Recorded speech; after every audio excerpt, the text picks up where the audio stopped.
Senhor Jesus, você que está conosco aqui no canal da Escola Teológica Shemar, eu tenho um pedido muito especial a lhe fazer. Se você ainda não é inscrito no nosso canal, pare um momentinho agora, se inscreva no nosso canal. Você que vai assistir essa aula, eu tenho certeza que será abençoado, então já deixa aí o seu joinha, não deixe também de comentar, fazer uma pergunta, um elogio, uma crítica, fique à vontade e também compartilhe o nosso conteúdo para que a gente possa abençoar outras vidas em muitos outros lugares. Nós vamos dar início agora à aula de Bibliologia, a doutrina das Sagradas Escrituras, e eu tenho certeza que essa aula vai abençoar a sua vida. Portanto, sem mais delongas, vamos à aula Bibliologia. Glória a Deus. Meus irmãos, nessa noite eu cumprimento com a paz do Senhor. Fico feliz de tê-los conosco nessa noite, depois de passar este feriado, feriado de carnaval, como assim chamam, feriado prolongado, e hoje aqui, plena quarta-feira, que para o mundo aí termina em cinzas, nós estamos aqui reunidos para continuar avançando no estudo das Sagradas Escrituras. Estou passando aqui os slides para deixar no ponto onde paramos na semana passada, mas enquanto isso, te convido a se colocar sobre os três, nós vamos orar, apresentar a Deus em nossas vidas a aula de hoje, os alunos que aqui já chegaram, os que estão a caminho, os que nos acompanham neste momento, aí online, à distância. Deus abençoe a cada um. Temos uma aula aqui frutífera, abençoada, edificante para a glória de Deus. Vamos orar. Querido Deus, eterno Pai, nesta noite nós somos gratos a Ti mais uma vez pela riquíssima oportunidade que temos de reunir na Sua casa, na Sua presença, e poder aqui juntos estudar e aprender mais da Tua palavra. Pedimos a Deus perdão pelas nossas falhas, nossos pecados. Sabemos que não somos sequer merecedores de alcançarmos a graça de conhecer mais profundamente o Teu santo livro, mas o desejo do nosso coração é, de fato, nos aprofundarmos no conhecimento do Senhor. Abre a nossa mente, abre o nosso entendimento, apesar das nossas limitações, até mesmo apesar das dificuldades impostas pelo pecado que nós trazemos conosco desde da nossa origem, do nosso nascimento. Mas estamos buscando, ó Pai, uma nova vida, nos encher de Cristo, nos encher do Espírito, para atingirmos uma dimensão espiritual mais elevada, a fim de compreendermos melhor a Tua lei. Abençoe cada aluno que já se faz presente, os que estão a caminho, os que nos acompanham à distância, agora, ao vivo, online, os que vão acompanhar a aula depois. Abençoe-nos de uma forma especial. Nós assim rogamos a Ti, em nome de Jesus. Amém. Pode já deixar aí preparado no capítulo 2, vou fazer aqui algumas considerações que gostamos da semana passada ainda.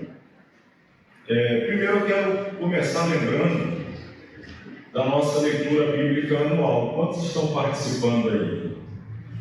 Glória a Deus, bastante gente. Tem bastante também que não está, ou porque de repente já começaram, ou porque vão pretender fazer em um outro momento, ou talvez porque não estavam informados sobre.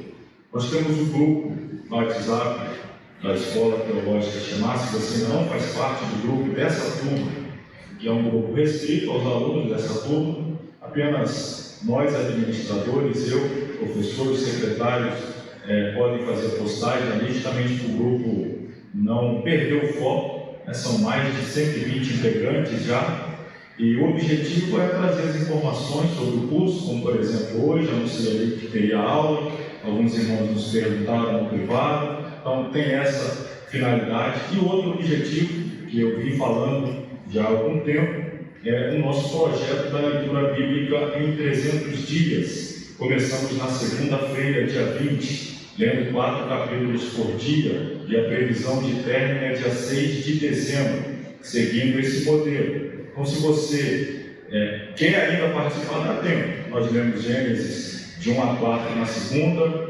Gênesis de 5 a 8 ontem, e hoje do 9 ao 12. Dá para você entrar ainda e depois devagarzinho recuperando esses capítulos que ficaram para trás e depois acompanhar tudo.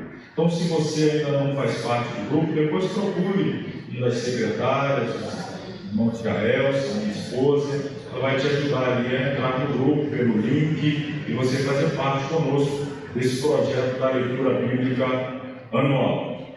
Bom, a segunda informação, talvez nem todos saibam, a gente tem aqui 2 câmeras fazendo essa filmagem simultaneamente. Uma delas está fazendo agora uma transmissão ao vivo. Inclusive, alguns alunos que não puderam estar aqui conosco hoje informaram: olha, estou de escala, trabalhando, vou acompanhar. Tem essa possibilidade no local de trabalho, de estar acompanhando, dependendo, claro, do tipo de ofício que tem, outros em outras atividades, ele está acompanhando alunos de outras nações, inclusive, no fuso horário, agora está no finzinho da tarde, estão acompanhando, gostam de acompanhar ao vivo. Então, essa câmera é para a transmissão ao vivo, que vai ficar no nosso canal no YouTube, justamente na playlist chamada Ao Vivo, são os vídeos ao vivo. A outra câmera a gente faz a gravação para posterior edição e a gente então coloca lá no mesmo canal da Escola Teológica chamada na playlist da disciplina que estamos estudando, no caso aqui, Bibliologia. Então, a aula que está sendo filmada agora vai entrar também amanhã, praticamente no mesmo horário, 19 horas ou 19h30, por aí mais ou menos, dependendo do tempo que eu preciso para fazer a edição, áudio, vídeo, etc. Então, tem essas possibilidades. Tem a transmissão ao vivo, o aluno que não pôde vir vai acompanhar de onde estiver ao vivo. Se não puder acompanhar ao vivo, no outro dia, na mesma hora da aula, a nossa aula gravada, editada, vai estar disponibilizada ali no canal do YouTube. Então, essas informações também, para que todos saibam. O mais importante, claro, é estar aqui presente. A aula presencial é sempre muito melhor, sabemos, mas para que todos saibam que há essa possibilidade. Numa eventualidade, tem um culto que não pode faltar, tem uma questão de trabalho, de saúde, você não perde, o conteúdo da aula fica disponível para você, podendo acompanhar ao vivo, lá estará, não podendo, no outro dia, disponibilizado no canal, na playlist Bibliologia. Então, tendo dito isso, falando da nossa leitura bíblica anual, falando da nossa transmissão ao vivo, lá na playlist ao vivo e da parte editada na playlist Bibliologia, vamos hoje aí ao nosso capítulo 2. Vamos falar sobre a harmonia entre os 2 testamentos. É o assunto que passamos a tratar a partir de agora. Semana passada a gente só conseguiu falar a introdução e o capítulo 1. Nós vamos, à medida que as aulas forem passando, nós vamos adiantando um pouco mais. Eu estou sendo bem aqui esmiuçando o conteúdo, e isso faz parte. A gente tem uma turma muito grande, eu peço a compreensão. Sei que eu tenho alunos aqui que, sem demagogia, eu falo isso com sinceridade, poderiam estar aqui até de pé dando essa aula, conhecem já o assunto que estamos tratando. Nós temos alunos também que, vamos dizer assim, teologicamente falando, são completamente crus, conhecem muitos termos teológicos, bíblicos, e a nossa tarefa aqui, que é uma tarefa hercúlea, muito colossal, é nivelar aí o conhecimento de todos. Não trazer a aula com formato enfadonho para quem já tem um nível de conhecimento elevado e nem deixar para trás aqueles que estão aí engatinhando no estudo teológico. Então, por isso que a gente esmiuça bem alguns termos, conceitos, justamente pensando em mantermos todos aí numa mesma sintonia avançando. Por isso, estou dando essa informação. Com o passar do tempo, a gente vai conseguir daqui a pouquinho equalizar a turma num nível aí bem equiparado, e a gente vai conseguir andar numa celeridade maior. Por enquanto, vou falar igual disse Jacó, quando solicitado pelo seu irmão Esaú andarem rápido em direção à sua terra. Jacó disse: não, tem as crianças, os meninos, os animais, vai na frente, eu vou aqui no passo do gado, a gente vai chegar lá também. Então a gente vai devagarzinho no passo do gado, mas a gente vai chegar lá no destino final também. Amém, irmão? Amém. Pois bem, vamos lá. Como já exposto, a palavra testamento vem do grego diateque e significa aliança ou conselho. Este termo refere-se a um acordo entre homens ou entre Deus e os homens. Só lembrando, semana passada, no capítulo 1, nós falamos sobre a divisão das Escrituras. Rapidinho aqui, relembrando, e nós tratamos. O obreiro aprovado precisa manejar bem. A palavra manejar significa cortar corretamente, dividir corretamente. E essas divisões da Bíblia, além dos capítulos e versículos que eu apresentei, que foram muito depois da completude do texto sagrado, além das divisões naturais da Bíblia, Testamento, etc., tem outras divisões, como, por exemplo, as dispensações, os 3 povos que Deus deu, o judeu, o gentio e a igreja, etc. Mas a grande divisão da Bíblia, sem dúvida, é a divisão por testamento.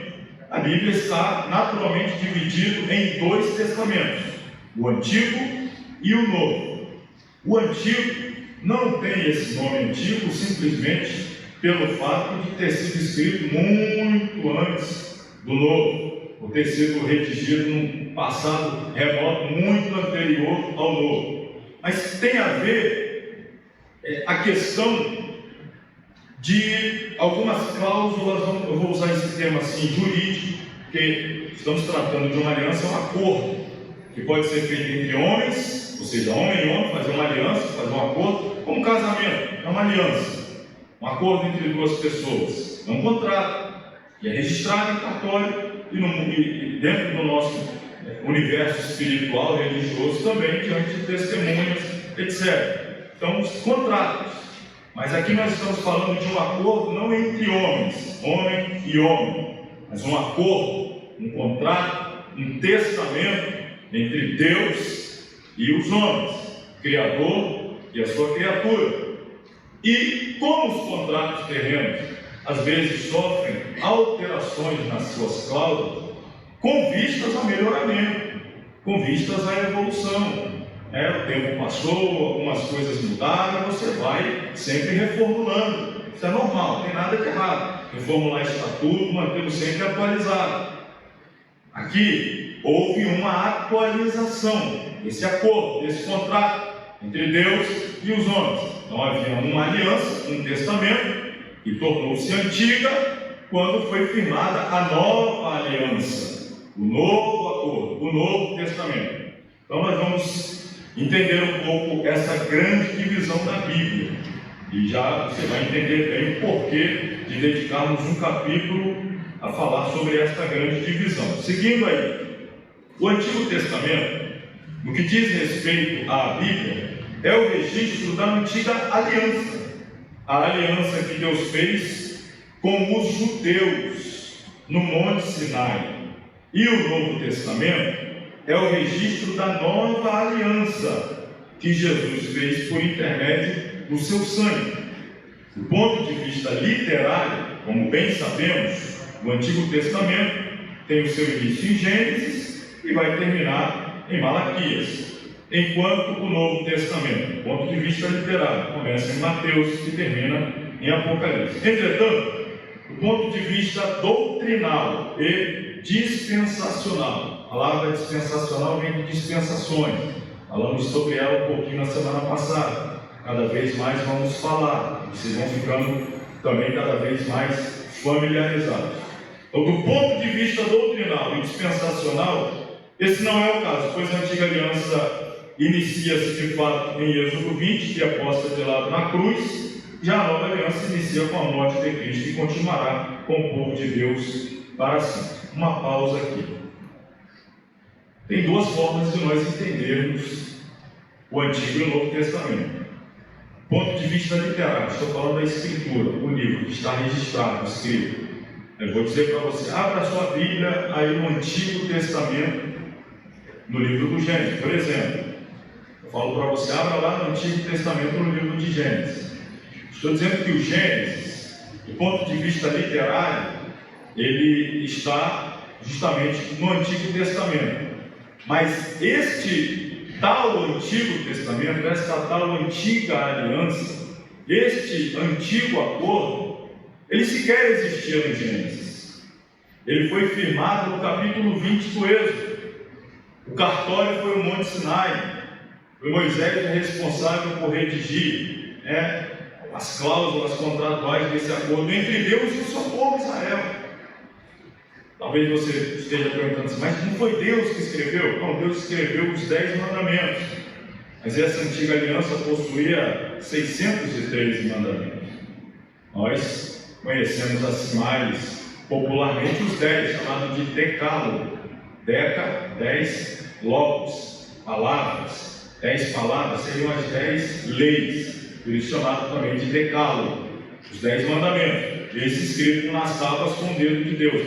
Mas existem muitas outras leis, leis cerimoniais, leis litúrgicas, leis morais. 613 ao total, 365 de caráter negativo e 243 de caráter positivo. Nós vamos falar muito mais sobre isso quando chegarmos lá no estudo do Pentateuco. Mas houve uma legislação, houve um contrato, um acordo, para que houvesse comunhão, relacionamento entre Deus e o homem.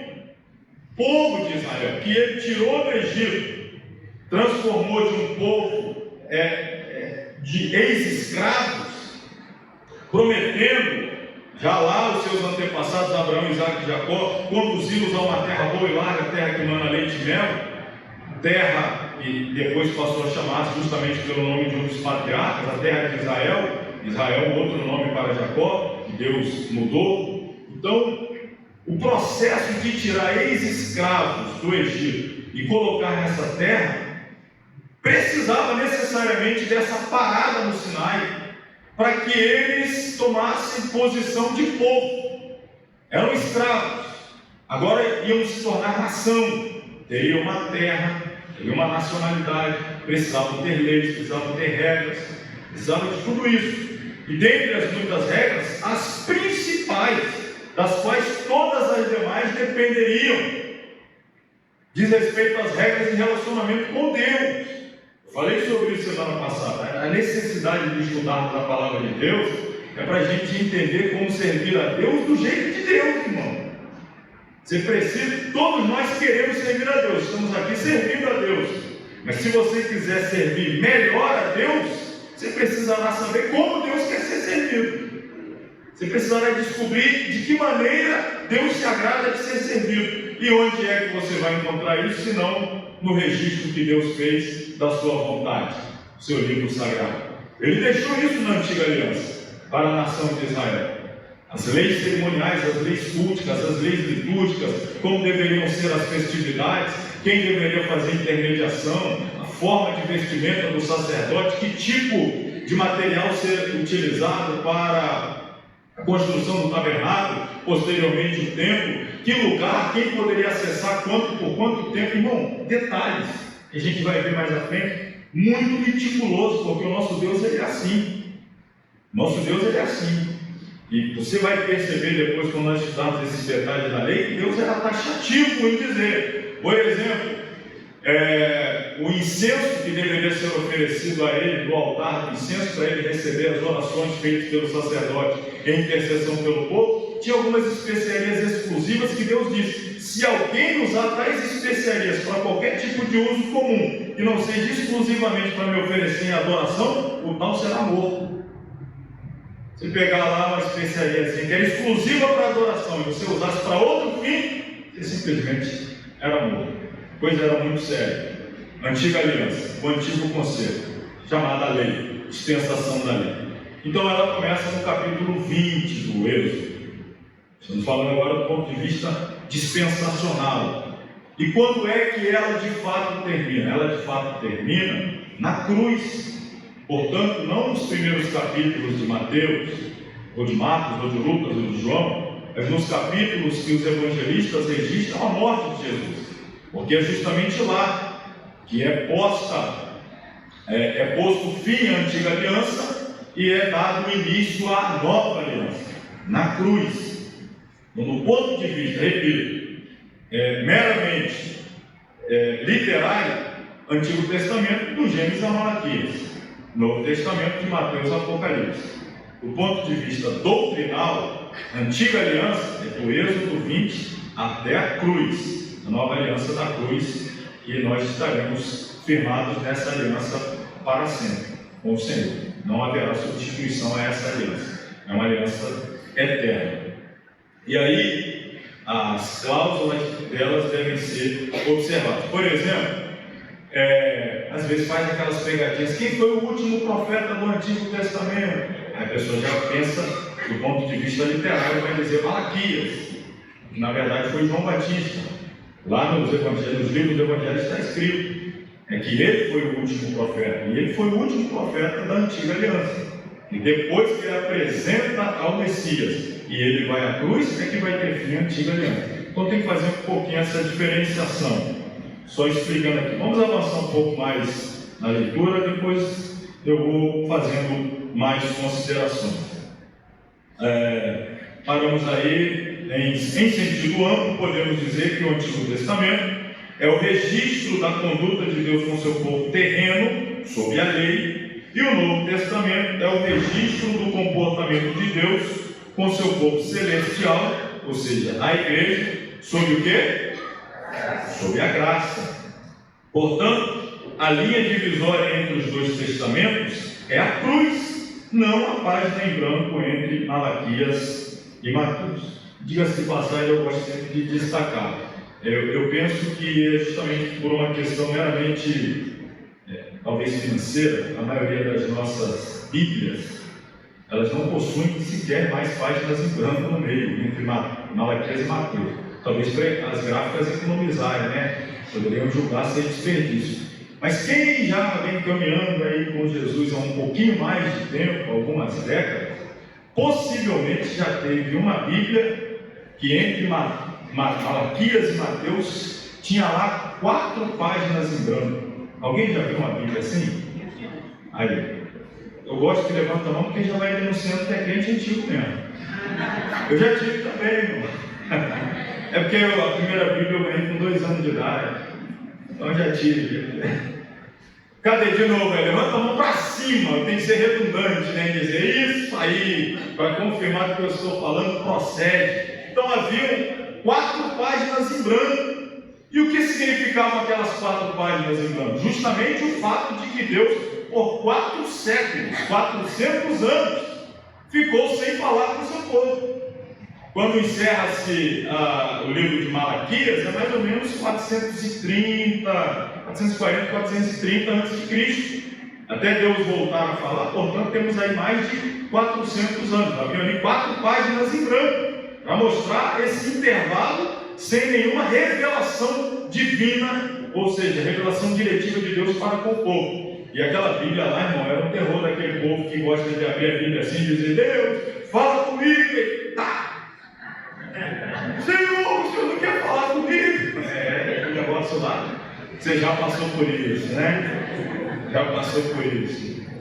Mas, enfim, a página em branco ali não é a divisão da antiga para a nova aliança. A verdadeira linha divisória, o verdadeiro divisor d'águas entre o Antigo Testamento e o Novo, entre a antiga aliança e a nova aliança, é a cruz. É ali que tudo muda. É ali que se encerra um formato de relacionamento de Deus com o povo e começa um novo formato de relacionamento entre Deus e agora esse novo povo que é a igreja, formado de judeus e gentios, que em Cristo torna-se um povo espiritual. Muitos cristãos evitam o Antigo Testamento.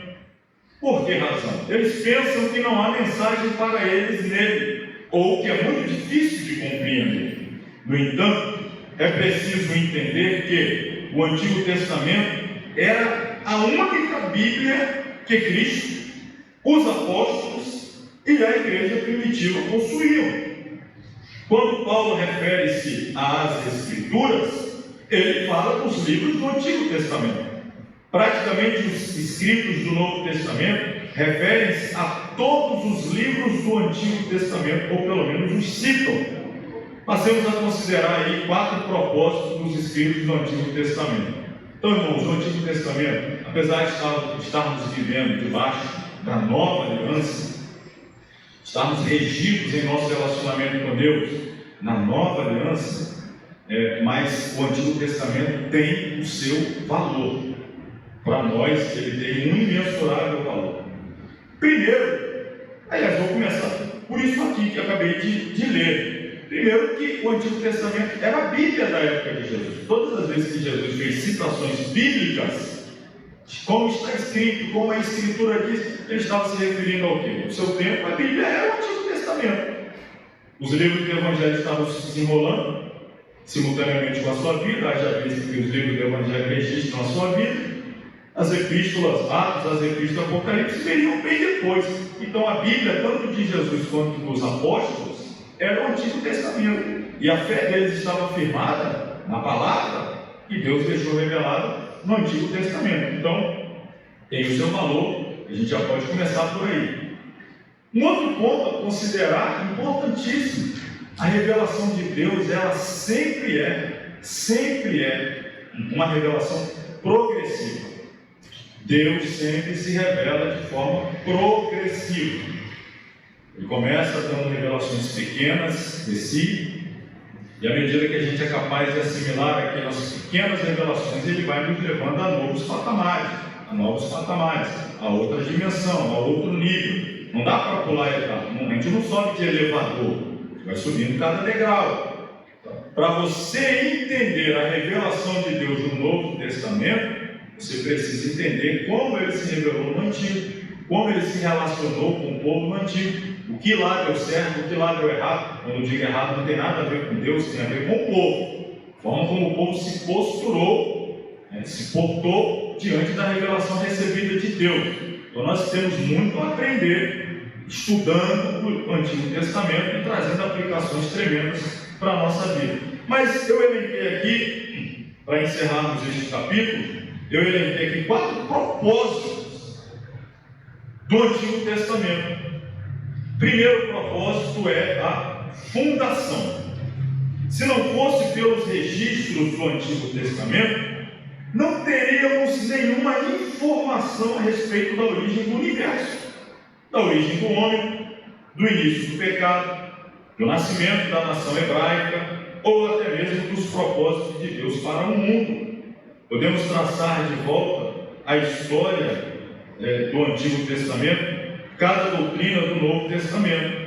Se quisermos interpretar de forma correta o Novo Testamento, precisamos compreender o registro do Antigo Testamento. Então, o Antigo Testamento ele serve de fundação, ele dá a base para que a gente compreenda as primeiras revelações de Deus. Por exemplo, aqui estamos sobre a criação,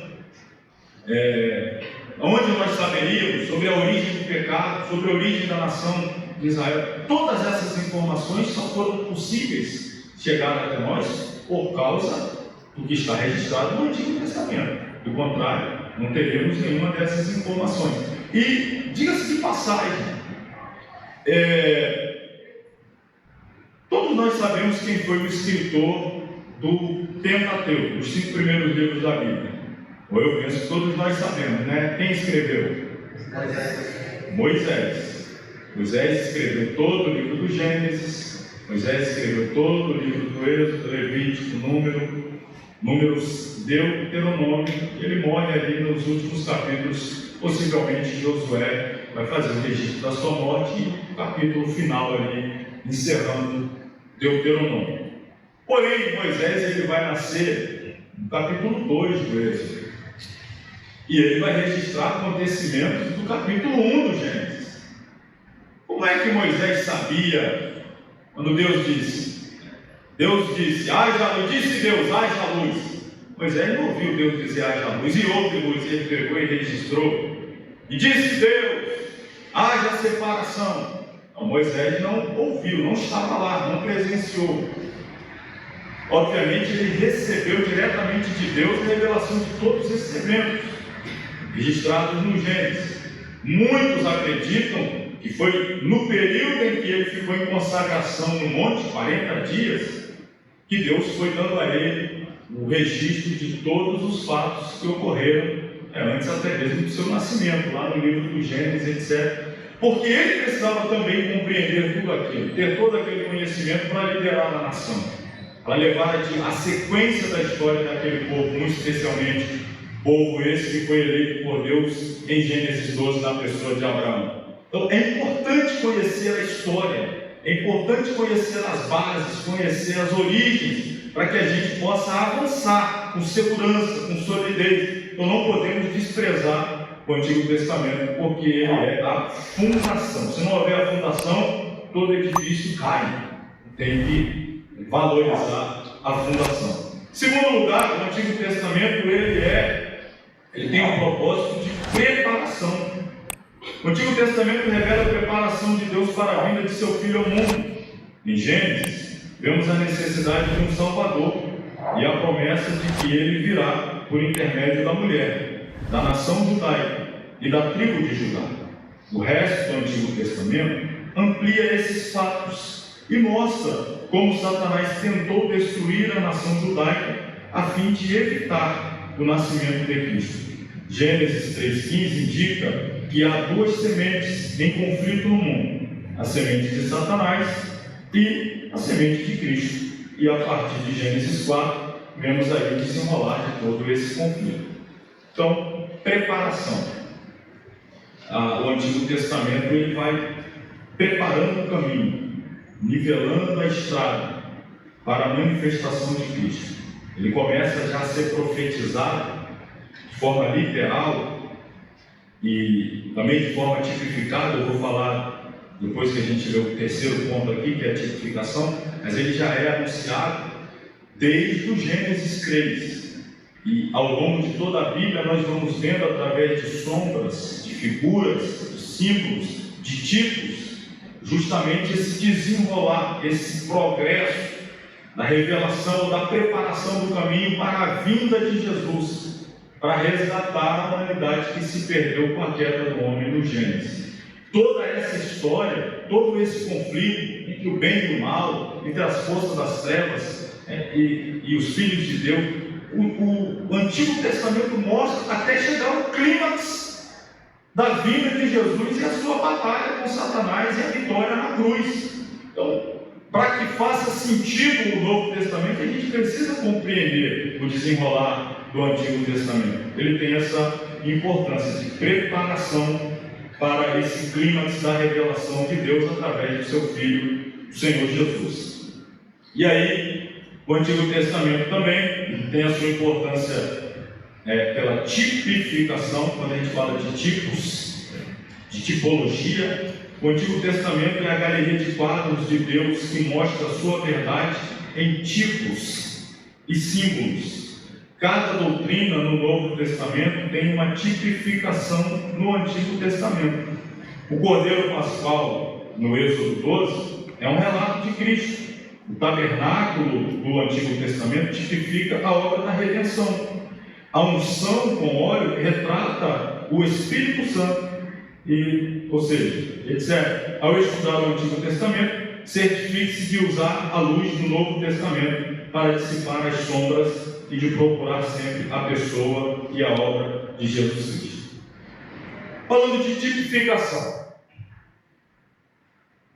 todo o Antigo Testamento vai nos revelar Jesus, não de forma clara, na maioria das vezes, mas sempre de forma tipológica. Quando nós falamos de tipologia, quando nós usamos essa expressão, tipos de Cristo, Josué é um tipo de Cristo, José é um tipo de Cristo, o Cordeiro Pascual é um tipo de Cristo. Estamos falando de pessoas, estamos falando de animais, o Cordeiro, por exemplo. Podemos falar de festas, celebrações que apontam para Cristo,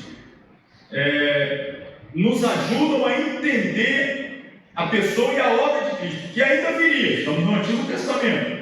Estamos tendo ali pistas, vamos dizer assim, estamos feixes de luz, estão nos ajudando a entender quem será aquele que virá para salvar a humanidade. Então, os tipos. Aqui eu destaquei o Cordeiro Pascual, mas eu vou além, eu vou retroceder um pouquinho mais, para falar sobre um tipo de Cristo já ali depois do pecado. Observe bem, quando o homem peca, no Gênesis, quando há ali o ato de desobedecer a Deus, de agir de forma irreverente, perder a reverência e justamente contradizer a ordenança de Deus, e a consequência, claro, como Deus disse, o pecado traz a consequência da morte. não imediatamente a morte física, mas imediatamente a morte espiritual. O homem morre imediatamente espiritualmente quando ele peca. Tanto é que quando o homem está vivendo uma vida plena espiritualmente na presença de Deus, ele tem prazer em estar na presença de Deus. Quando o homem está vivendo uma vida de pecado, ele está sempre buscando fugir da presença de Deus. Ele está sempre buscando se esquivar da presença de Deus, dar desculpas, cortar atalhos. E é o que está acontecendo no Éden. Quando o pecado acontece, Deus vem para o culto, no mesmo hora, no mesmo horário, no mesmo local, e é o homem que está fugindo do culto, é o homem que está fugindo do encontro. Quando de repente Deus começa a perguntar para ele: Adão, onde você está? Você não está onde deveria estar. E óbvio, ele está fugindo por causa do pecado. E aí, mas sabendo que não poderia se esconder de um Deus de quem ninguém se esconde, Adão então se apresenta já se justificando. Ele se apresenta diante de Deus e diz: olha, eu fiz o que não deveria ter feito, ouvi a tua voz e eu temi. E Deus pergunta: mas por que você fez? A mulher, a serpente, etc, etc. Enfim. Mas aí o homem, ele está vestido de folhas de figueira. A gente já conhece o texto.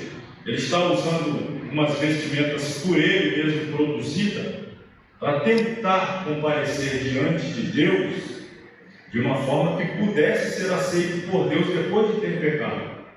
Entenda bem, é a maneira do homem de resolver o problema do pecado. As folhas de figueira é tentar dar um jeito de resolver o problema que ele criou com o pecado, e ele tentar esconder o pecado e voltar a estar na presença de Deus.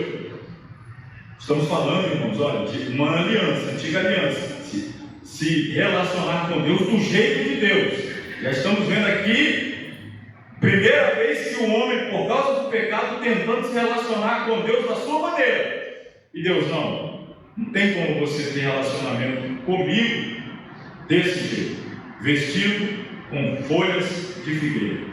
E aí Deus vai prover para o homem vestes. E a Bíblia vai dizer que o homem vai se vestir de peles de um cordeiro. Ora, para que o cordeiro fosse escalpelado, tivesse arrancado a sua pele para poder prover vestimenta para o homem, esse cordeiro primeiro foi morto, foi sacrificado para providenciar as vestes que cobrissem o pecado, para que o homem pudesse voltar a comparecer diante de Deus. Deus está dizendo assim: depois que você falhou, você não pode vir se apresentar diante de mim vestido de folha de figueira. Depois que você falhou, só tem um jeito de você voltar a comparecer diante de mim, vestido de cordeiro. Mas para que você se vista de cordeiro, o cordeiro vai ter que ser sacrificado. A mensagem já está lá, já falamos da cruz aqui, pronto, em Gênesis 3, já pregamos o Calvário. Você vai vendo a mensagem da cruz, e detalhes, irmãos, eu vou segurar um pouquinho aqui, a vontade de falar é grande. Quando a gente fala o nome de Jesus, dá vontade de falar demais aqui, mas tem que segurar um pouquinho lá para o Cristologia, que é a disciplina 3. Eu vou falar um pouquinho por parábola, vou falar mais profundo quando chegar lá. Mas o que está acontecendo aqui, falando de forma parabólica? Talvez você já tenha vivido uma experiência como essa que eu vou citar aqui, um exemplo. Espero que não. De verdade, eu espero que não. O exemplo que eu vou dar. A pessoa começou a fazer dívidas e se perdeu nas dívidas, começou a retirar dinheiro da sua conta bancária além do que possuía, e aí fez empréstimo, passou o cartão, virou bola de neve, e a dívida foi se avolumando, até que chegou num ponto que ele estava, a pessoa estava, não aconteceu com nenhum de vocês não, só que pode ter certeza que não. Até o ponto que eu vai chegar o meu exemplo, não aconteceu com ninguém aqui no mar. Eu profetizo que não vai acontecer, entendeu? Receba aí. Mas chegou lá no nível que a pessoa ficou tão endividada que ela recebe a ligação do gerente do banco. Muito sério. Olha, eu preciso comparecer aqui, a sua situação é delicadíssima, seríssima. E ela comparece lá e o gerente começa a explicar a ela: olha, sua dívida se avolumou, você perdeu completamente aqui o controle, e chegou a um ponto que você está devendo à instituição bancária aproximadamente R$500 mil, já fizemos o levantamento dos seus bens. Se nós vendermos a sua casa, o seu carro, o seu cachorro, vender tudo que você tem, você não vai conseguir pagar metade da dívida. Nós já entendemos que você usou de má fé, você agiu como um estelionatário, já estamos entrando num processo criminal também. Isso é tudo hipotético, viu, irmão? Eu não conheço muito de lei, não, só para você entender. E você vai ter que responder também penalmente. Isso aí vai pegar uma pena pesada para você, além de você perder todos os seus bens, além de você ser privado da sua liberdade, ir para a cadeia, etc., por causa dessa dívida que você contraiu, que você não tem condição de pagar. E aí, enquanto o gerente está dando essa excelente notícia para você, vamos colocar assim, você está lá cabisbaixo, triste, pensativo, desesperado, de repente passa por ali uma pessoa que nunca passa, nunca passa. Quem é? O dono do banco. E aí, olha assim, para o desespero seu, aí se aproxima do gerente, pergunta: o que está acontecendo? Por que essa pessoa está aí desesperada, chorosa? O gerente não vai explicar para ele: a situação é essa explica tudo, mas pode ficar tranquilo, o senhor não vai ser lesado absolutamente nada. Nós estamos vendo aqui como ressarcir o banco, a instituição bancária, vamos tirar tudo que ele tem e tal, para tentar diminuir aqui. E o dono do banco, de repente, fala assim: mas de quanto que é a dívida final? Aí o gerente diz: é de R$500 mil. Aí o dono do banco olha para você e diz assim: me dá o número do seu Pix. Aí você fala para ele, ele fala assim: acabei de transferir R$500 mil para a sua conta, paga aí a sua dívida e toca o barco. Isso acontece quase todo dia, né?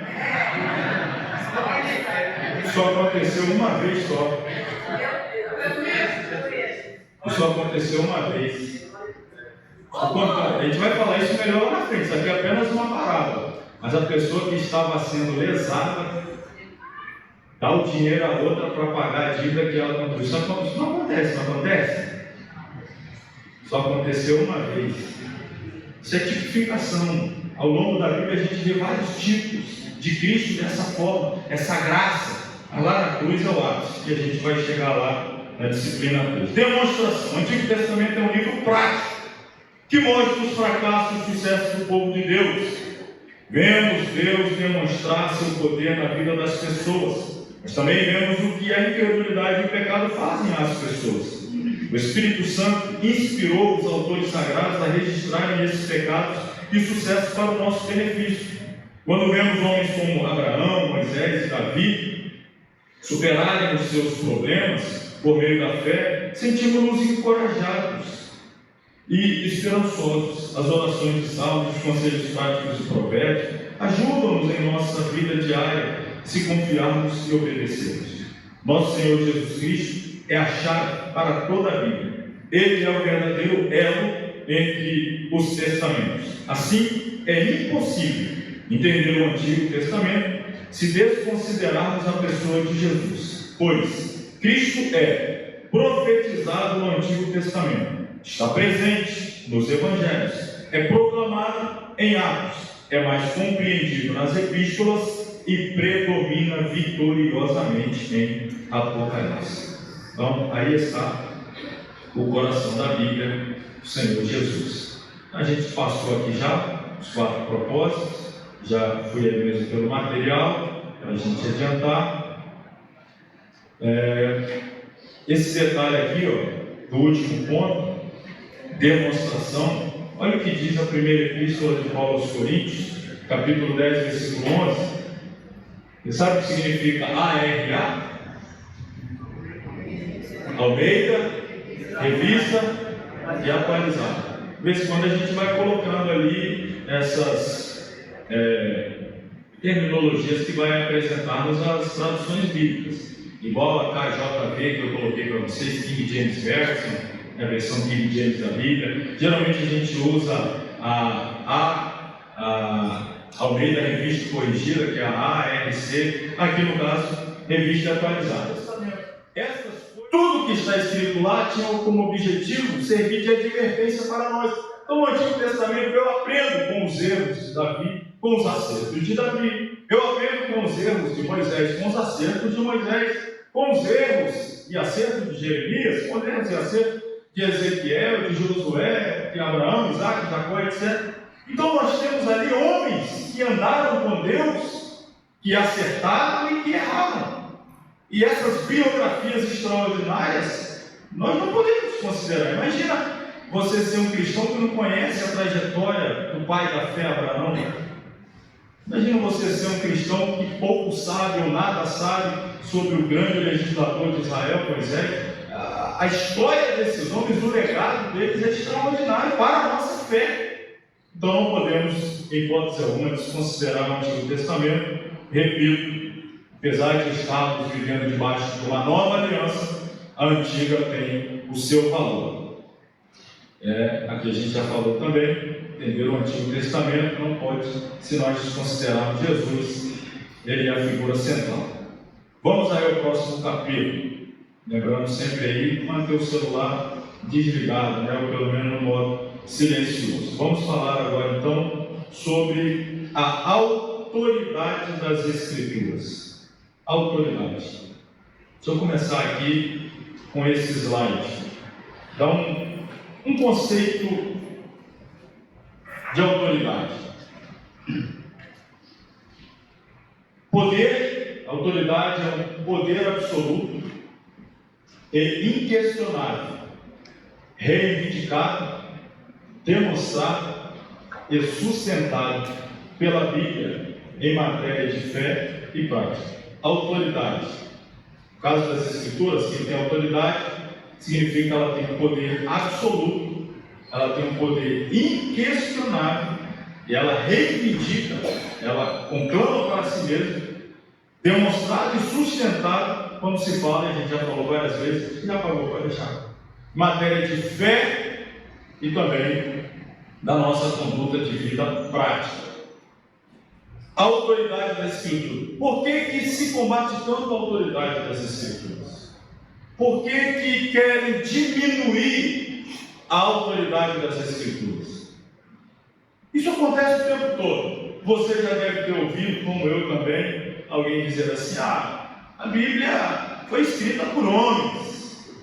Quem já ouviu isso? Pessoa querendo justificar a sua não submissão ao que está escrito na Bíblia, e aí a sua forma de justificar a não submissão à Bíblia, ela usa esse argumento. Isso é um livro escrito por homens. Pode ter pessoas aí que erraram, escreveram, foi adulterado. Vocês já ouviram isso? Já ouviram? Isso é tentativa de diminuir a autoridade ou de simplesmente excluir a autoridade das Escrituras. Estamos vivendo um tempo de cada vez mais projetos legislativos propondo impedimentos a que possamos expor de forma cristalina, clara, o que a Bíblia diz. Passivo de processo, de perseguição, de responder em tribunais. E isso não é um fenômeno meramente do Brasil, tem crescido muito, infelizmente, na nossa nação. Estamos vivendo esse tempo, de governos, não falo apenas do ponto de vista executivo, mas principalmente legislativo, porque é a cara da sociedade, é a representação da nossa sociedade, sempre tentando diminuir a autoridade. Eles não se submetem, mas eles são ofendidos pela mensagem da Bíblia. Eles se sentem atacados pela mensagem da Bíblia. E aí, quem é que vai processar Deus? Quem é que vai colocar Deus sentado no banco dos réus? Mas aí eles diminuem a autoridade, diz que é de homem, vai querer processar aqui a igreja, o pastor, o pregador, o ensinador, e etc. Você está apenas transmitindo como um profeta a mensagem de outro. Você está falando a palavra de Deus. Então, a responsabilidade nossa em transmitir é ser fiel e falar a palavra de Deus. Se alguém não gostar, mas não é de mim, estou falando a palavra de Deus. Seu problema não é comigo, seu problema é com Deus. Se você está ofendido pela palavra, não é minha. Só que as pessoas não vão conseguir jamais, claro, colocar Deus em um banco de réus. E aí eles diminuem a autoridade. Aí vão atacar a igreja, os pregadores, os pastores. Estamos vivendo esse tempo. Vocês estão sabendo disso cada vez mais. cada vez em mais larga escala. A autoridade. Só que a Bíblia, eu falei um pouco disso semana passada, quando isso acontece do lado de fora é uma coisa, mas quando a gente começa a ver questionamento da autoridade das Escrituras do lado de dentro, quando se prega e no final da mensagem o crente, e eu não concordo. Já pensou? Parece absurdo, né? Mas tem crente que... Não, eu não acho que deve ser assim. Não, tudo bem, você tem direito de não achar, mas o que você quer que a gente faça? Que a gente faça um corretivo na Bíblia? E reescreva meu querer, o seu querer? O que a gente vai fazer? Você não gostaria que estivesse escrito isso, que estivesse... Mas a Bíblia, ela tem poder absoluto, inquestionável. Não dá para questionar a Bíblia. Como eu disse semana passada, questionar a palavra de Deus é questionar quem? O próprio Deus. Vamos dar uma caminhada aí pelo material. Aliás, só completando ali, a autoridade, né, advém do fato dela se inspirar na errante infalível palavra de Deus. Aí vamos material. Historicamente, a igreja tem reconhecido a autoridade das Escrituras nas questões de fé e prática. Porém, isso não quer dizer que não tenha havido e não continua a haver rivais quanto à reivindicação de plena autoridade feita pela Bíblia. Esses rivais tendem a subordinar ou qualificar a autoridade da Bíblia ou mesmo igualar-se a ela. O primeiro rival foi a tradição oral. Vou explicar já o que isso significa. Lado a lado com a palavra escrita, circulavam amplamente histórias e ensinos religiosos. A transmissão oral, todavia, independentemente de qual seja o tópico, acha-se sujeita à alteração, ao desenvolvimento, às mudanças e às distorções. As Escrituras forneciam um padrão, um ponto de referência para a palavra oral. Por isso, estando a tradição oral de acordo com as Escrituras, reflete a autoridade delas. Quando, porém, se desvia da palavra escrita, a sua autoridade desaparece. Sempre houve pessoas, sempre, todo o tempo, que tentaram desqualificar a autoridade da Bíblia. E estou falando de dentro, pessoas do nosso meio, do nosso âmbito. Não tem muito tempo aí ficou circulando vídeo de pastores falando que a Bíblia estava desatualizada, tinha que ser relida, reescrita, ressignificada, reinterpretada, etc. Falando de gente de dentro. Mas isso não é novidade, isso não é novo. Já acontecia desde a época do Antigo Testamento. Isso aflorou muito nos dias de Jesus. Isso veio à tona nos dias de Jesus. Os judeus, eles acreditavam que além da lei escrita, portanto, que nós temos registrado, a Torá, que a gente chama, o nome Torá é a tradução da lei, que a gente chama Torá, significa para eles o Pentateuco, os 5 primeiros livros, a gente chama de Pentateuco, para eles é a Torá. Está escrito, mas eles acreditam, preciso dar sua atenção aqui, eles acreditam que além da lei oral, Deus deu também, além da lei escrita, Deus deu também uma lei oral para ser passado de pai para filho sem que fosse registrado. Eu penso que isso é um pouco da vaidade dos judeus de dizer assim, olha, o que está registrado Deus permitiu que todos soubessem, mas nós, o povo de Deus, temos algumas revelações exclusivas que fica restrita ao nosso âmbito familiar, e de pai para filho, chamado de tradição oral. Segundo eles, a fonte da tradição oral era Deus. Deus tinha passado para Moisés, sem autorizar que Moisés escrevesse, mas apenas que verbalizasse, e cada líder de clã deveria passar para filhos, filho para neto, bisneto, de geração para geração. Então havia uma lei oral à parte ou paralela à lei escrita. Não sei dizer se isso é fato, se é verdade, se aconteceu. Estou dizendo que eles assim acreditavam, e até hoje acreditam, a existência de uma tal lei oral. E aí eu coloquei aqui, quando a lei oral ou essa dita tradição oral, está em plena concordância com as Escrituras, ok. Agora, quando havia um choque, um conflito entre a tal tradição, entre a tal lei oral e a lei escrita, qual você acha que deveria prevalecer? Pois é, mas eles faziam prevalecer a oral. Aí que nós vamos ver o conflito aqui. Vocês vão entender esse conflito aqui. Dá uma olhada nesse nome aqui. Mishnah. Mishnah. Vou falar sobre ele agora no próximo parágrafo. Veja bem.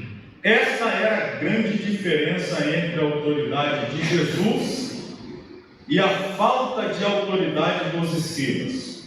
Os escribas que se ocupavam do ensino eram chamados de rabis ou rabinos, significava mestre, um ensinador, alguém que tinha profundo conhecimento.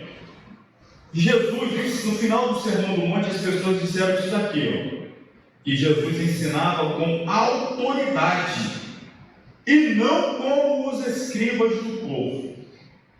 Os escribas se dedicaram a ensinar baseado nos comentários da lei e vieram a ser peritos, doutores e intérpretes da lei.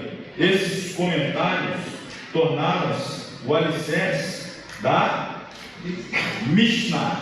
Mishnah. Tem o número 1zinho aí que eu vou explicar ela. E do Talmud. As palavras novas são livros importantíssimos para os judeus, mas que em muitos casos conflitam de forma gritante com a lei escrita, com a Torá, Mishnah e Talmud. Todavia, a lei oral não tem o mesmo valor, tampouco a mesma autoridade que as Escrituras. No Sermão do Monte, Jesus contrapunha o que foi dito, lei oral, com o que ele dizia. Você vai ver lá várias vezes Jesus: ouviste o que foi dito aos antigos? Lei oral. Eu, porém, vos digo, baseado na lei escrita. E ele voltava: ouviste o que foi dito aos antigos? A lei oral. Eu, porém, vos digo, a lei escrita. Há um conflito aí. Havia esse conflito. Então, Mishnah, primeiro pontinho aí, número 1, aí embaixo no rodapé. É a lei oral dos judeus que foi passada de geração a geração verbalmente de pai para filho. Isso é a Mishnah. E o que é o Talmud? Consistia em duas partes: a Mishnah, ou lei oral, e apareceu um outro nome aí, não é Gemara, é Gemara. A gente usa grego e hebraico, G tem esse som de G, Gemara, ou comentário sobre a Mishnah. Deixa eu descomplicar isso para você. Quem aqui tem Bíblia de estudo? Seja lá qual for, pentecostal, aplicação pessoal, plenitude, vocês têm Bíblia de estudo, né? A Bíblia de estudo, embora hoje no mercado, e diga-se de passagem, o mercado brasileiro é um dos maiores mercados do mundo quando se trata de produção de Bíblia de estudo. Poucas outras línguas, poucas outras nacionalidades têm tanta Bíblia de estudo quanto nós temos a língua portuguesa produzida aqui, mais precisamente na nação brasileira. Bíblia do homem, Bíblia da mulher, Bíblia do jovem, Bíblia da criança, Bíblia do crente, Bíblia do descrente, Bíblia do desviado, Bíblia do doutor. Tem Bíblia do desviado, tem umas Bíblias aí desviadas assim, não. Bíblia inclusiva, exclusiva, Bíblia não sei o que, Bíblia não sei o que lá, tem de tudo. De tudo.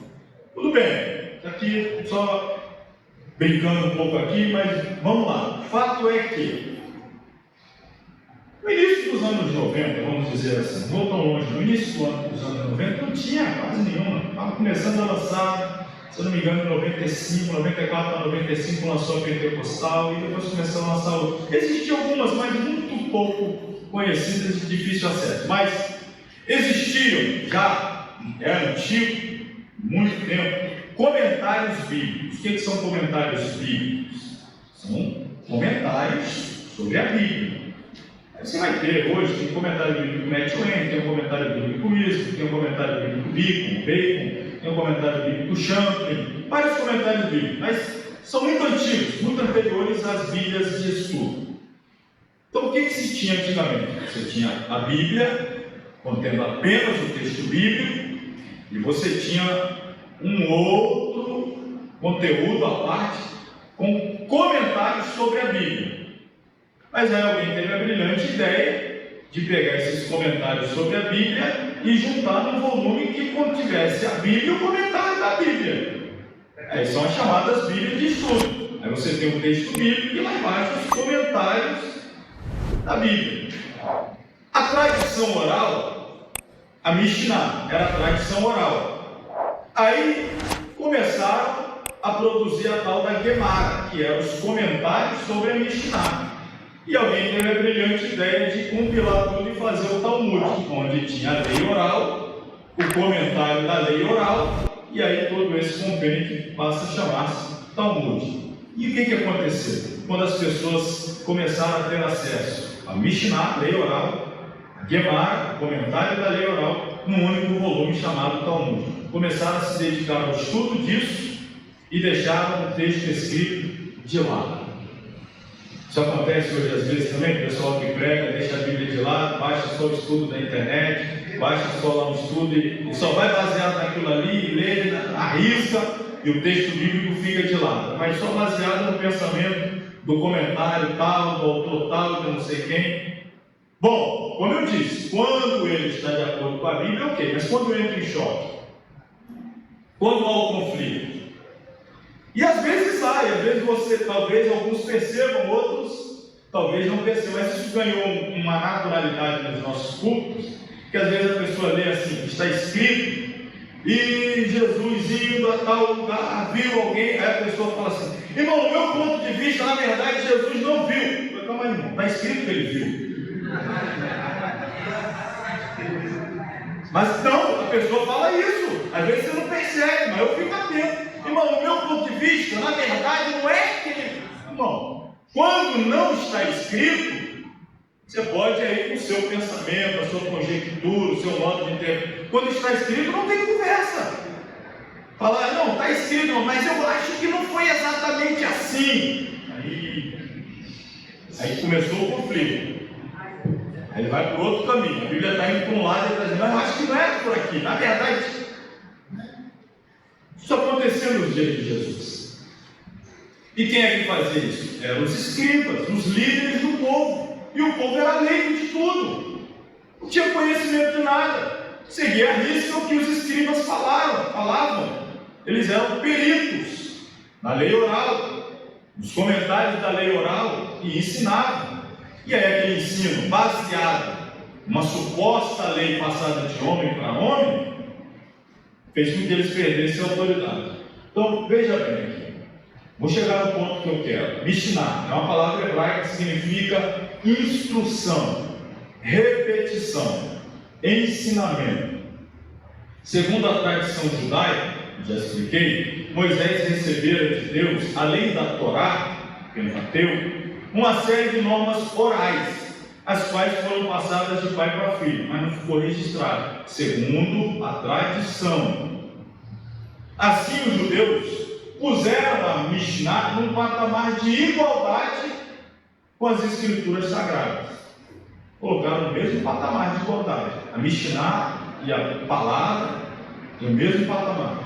Irmãos, um parênteses aqui, estou lembrando para vocês, essa primeira disciplina, preciso de muita paciência, depois a gente vai voar aqui, correr, subir galeria, pular de lá não. Mas primeiro a gente tem que firmar essas bases aqui. Primeira coisa é tirar uns venenos, algumas coisinhas, umas ideologias, e a gente firmar bem a base aqui das escrituras. Por isso que eu estou sendo aqui bem chato mesmo, por assim dizer, e explicar isso. Fechar esse parênteses. Então havia lá esses conflitos. E aí o pé de igualdade. Começaram a nivelar a palavra escrita com as tradições, com as filosofias humanas e por aí vai. Aí daí é que surge, irmão, os coaches. Daí é que vai surgir tudo isso que a Bíblia vai ficando cada vez mais de lado. Para não dizer que não leu a Bíblia, lê pedaço de um trecho da Bíblia lá. E ele diz, pronto, fecha a Bíblia. Aí começa a pregar 1h30. Eu li a Bíblia, você viu que eu li a Bíblia? E ele disse, acabou. E vai embora inventa um monte de coisa. Aí fala de riqueza, prosperidade, unção disso, unção daquilo, e ato profético, e papapá, e perfeito. E as pessoas vão atrás disso daí. A Bíblia cada vez mais escanteada. E aí, se a gente tiver uma membresia que não seja como a membresia da igreja de Bereia, que ouvia, sim, mas conferia se estava de acordo com o que estava escrito. Eu até recebo, se estiver de acordo com o que está escrito. Se não tiver, não vem só função disso, função daquilo, olho para lá, profecia para cá. Se estiver fora do que está escrito, eu fico com o que está escrito. Nos dias de Jesus, o pessoal estava embaraçado. E aí, o conflito da autoridade dos escribas versus a autoridade de Jesus. Foi um choque quando Jesus surgiu. Ele foi o machado na raiz daquele ministério hipócrita exercido pelos escribas. Os escribas os holofotes estavam todos sobre eles. O povo não sabia de nada, irmão. Infelizmente, via de regra, falando de uma forma geral, via de regra, o povo é manipulado. As pessoas não leem a Bíblia, não leem, não conferem.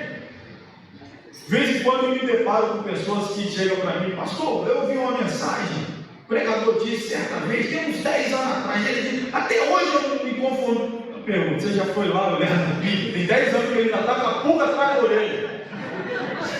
Foi bom te encontrar aqui, que eu estou com essa dúvida. Irmão, lê a Bíblia, irmão. Tira essa dúvida aí, lê a Bíblia. As pessoas não leem a Bíblia, não leem. São muito poucas que leem, não conferem.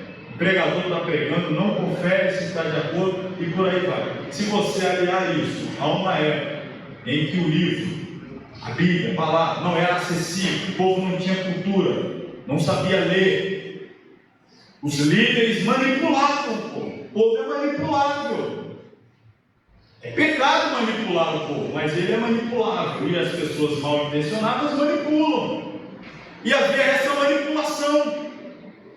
Jesus veio trazer libertação. E o que é que liberta? Conhecereis a verdade. Jesus veio trazer a palavra. Vocês vão ser libertos agora. Vocês estão escravos desses mentirosos? Vocês são escravos desses enganadores?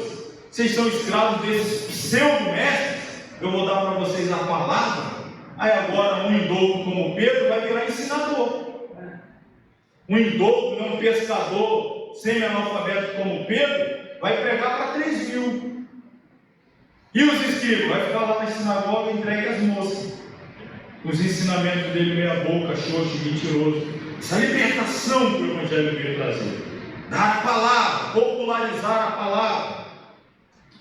E a palavra de Jesus era pregada com autoridade, porque a autoridade dos escribas originava-se do conhecimento de uma suposta revelação passada de pai humano para filho humano, ao passo que a autoridade de Jesus originava-se do conhecimento da verdadeira revelação do Pai Celestial. Quando você prega baseado na palavra, está baseado na revelação divina. Você prega com autoridade. Pregar com autoridade não é pregar gritando. Pregar com autoridade é pregar com base bíblica. Quando se diz, inclusive as pessoas confundem, quando usa a expressão, você pode depois procurar no dicionário, se quiser dar um Google aí agora, pode até fazê-lo. Eloquência. O pessoal acha que eloquência é grito, é timbre de voz imposta. Eu vou te falar nesta noite, com a glória portentosa, magnânima, inacessível. Meu Deus, que eloquência! Ser eloquente é ser escriturista. Você pode procurar aí. Eloquência significa você estar de acordo com a base sólida, conhecimento. Você está de acordo com o conhecimento revelado, no caso da eloquência bíblica, tem que ter o conhecimento. Então, ser eloquente é ter profundidade bíblica. Jesus tinha autoridade porque ele falava de acordo com o que estava escrito. Qual a autoridade que ele usou para vencer Satanás? Eu acho? Eu penso? É o quê? A espadada dele, está escrito, aí machucou. Deixa eu tentar outra tentação, então como está escrito de novo, vê se você aguenta. Vou pela terceira e última vez, aí quando toma mais um, está escrito, aí ele foi embora, não está escrito, não dá para vencer o tal do está escrito, não. Autoridade, está escrito, escritura. Jesus pregava com base no que estava escrito. Os escribas ficavam com aquela autoridade baseada na suposição suposta revelação de pai para filho, da suposta lei oral. Quando as pessoas ouviram o sermão de Jesus, ao final eles disseram: ele fala com autoridade, e não como os escribas. Os escribas, a partir dali, já perceberam: a nossa casa está caindo. Esse que chegou agora, ele vai jogar o nosso império por terra, porque não dá para vencer quem prega o que está escrito. Vamos voltar aí ao material. A revelação oral não é infalível, pois ela não contém as verdades necessárias para a redenção do homem. Ela revela a lei e a justiça de Deus, mas não o amor de Deus por Cristo. Justamente por isso que as religiões naturais criadas pelo homem, como o budismo, o espiritismo, o islamismo, etc., ainda que tenham algum princípio ético, são diferenciadas do cristianismo, que tem uma mensagem de misericórdia sendo oferecida através de um mediador. As religiões do homem evidenciam lei, mas o Evangelho é misericórdia e redenção real. A revelação divina é também classificada como específica ou escrita. Essa revelação divina escrita é a Bíblia Sagrada. Mesmo com as grandes dúvidas colocadas por séculos contra a autenticidade da Bíblia, a ciência e a arqueologia moderna provam que as afirmações dela sobre a história, genealogia, povos antigos, etc., estão corretas. A autenticidade de um livro é a sua legitimidade. Uma composição de literatura é autêntica se foi realmente composta pelo autor atribuído de ter escrito. Uma epístola de Paulo é autêntica, pois pode ser comprovado que o apóstolo Paulo a escreveu. Se algo é autêntico, pode ser crido também.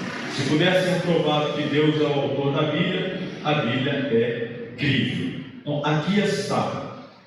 Eles tentam descredibilizar a autoridade da Bíblia, dizendo: não foi Deus o seu autor, foram os homens, foram as religiões. Quem já ouviu também dizer: a Igreja Católica adulterou o texto bíblico, o texto que chegou às nossas mãos não tem nada a ver com o original, né? Adulterado com o passar do tempo pelos papas, etc. Já deve ter ouvido isso. O que é isso senão essa tentativa satânica de descredibilizar a autoridade das Escrituras? Porque quando a gente prova, a Bíblia ela nos dá provas sobradas de que Deus é o autor do conteúdo da revelação, então isso fortalece a autoridade, o valor. Por exemplo, coloquei aqui a autenticidade de uma composição literária, e pode dizer aqui, por exemplo, uma pintura feita por um pintor famoso na antiguidade, um Pablo Picasso, por exemplo. Pode haver alguém que produza uma cópia quase que autêntica, quase que fidedigna da pintura de Picasso, que até consiga fazer um pouco melhor. Mas se a autoria não foi Pablo Picasso, quem é apreciador de artes tem coragem de dar até centenas de milhões num quadro de Picasso, mas no outro lá, não tem valor. A autoria é outra. Se nós provarmos que o autor da Bíblia é Deus, o seu valor passa a ser imensurável, sua autoridade inquestionável e absoluta. Aí é que está a guerra, e aqui que nós estamos fortalecendo a nossa base. As pessoas vão querer o tempo todo combater a autoridade das Escrituras. Você vai pregar para ela contra um pecado que a Bíblia chama de pecado, aí a pessoa vai dizer: não, mas quem escreveu isso daí? Não é quem escreveu, foi Deus o autor. Isso é palavra de Deus, isso é o livro de Deus, é a lei de Deus, é a vontade expressa de Deus. Não tem nada a ver com quem escreveu ou deixou de escrever, a sua época, o seu contexto, etc. Nós precisamos deixar claro que a autoridade das Escrituras advém do fato da sua autoria, da inspiração. Deus, a Bíblia é um livro divino. Então, já que a gente está falando Bíblia, vou abrir aqui um parênteses para a gente dar uma respirada com a seguinte curiosidade. Eu gosto de trazer uma curiosidade sobre a Bíblia. Você sabe quantas vezes aparece na Bíblia a palavra Bíblia? já estão tudo afiados, aí o pessoal já respondeu. Isso tudo aí, ó. Nenhuma. A não ser na capa, né? Ali na contracapa. Falando dentro do texto sagrado. A Bíblia é uma palavra, a palavra Bíblia, a gente já falou, não consta no texto, porque ela foi aplicada pela primeira vez por João Crisóstomo em 398 a 404 depois de Cristo. É um termo totalmente eclesiológico, que significa livros. A gente usa esse termo Bíblia, livros sagrados. Mas dentro do texto bíblico você vai encontrar esses nomes. Vocês conseguem ver aí? Escrituras sagradas, escrituras, livro do Senhor, palavra de Deus, oráculos de Deus, etc. Mas o termo Bíblia, propriamente dito, como já informamos, a palavra Bíblia vem do grego bibliá, que significa livros. No caso da Bíblia, livros sagrados. A expressão bíblica, já disse, é puramente eclesiológica. Foi usada pela primeira vez no final do terceiro século, na cidade de Constantinopla, pelo patriarca João Crisóstomo. Vamos seguindo aí, falando provas da autoridade da Bíblia como a perfeita palavra de Deus. A autenticidade de um livro, ou não, embaixo. Desta forma, a testemunha das coisas criadas e a testemunha da lei na consciência do homem pedem que o Deus revelado por elas, como sendo glorioso, poderoso, sábio e justo, use os meios mais eficazes para cumprir o seu propósito em se revelar. Qualquer obediência à lei deste Deus somente podia ser obtida se a lei de Deus foi conhecida, portanto, escrita. Assim, as provas da autoridade da Bíblia como uma perfeita palavra de Deus são as seguintes. Temos aí, primeira prova, a profundidade do seu conteúdo. Oi, irmãos, veja bem, está aí no seu material também. Depois de repetidas lidas pelos anos, a Bíblia continua nova e atual para hoje, conquanto os escritos de meros homens nos fatigam e tornam-se desatualizados. Já dizia Billy Graham, essa semana fez aniversário, se não me engano, de 4 anos da sua morte. E Billy Graham, ele dizia que a Bíblia Sagrada é mais atual do que o jornal que vai sair amanhã. O jornal que vai sair amanhã já é mais desatualizado do que a Bíblia.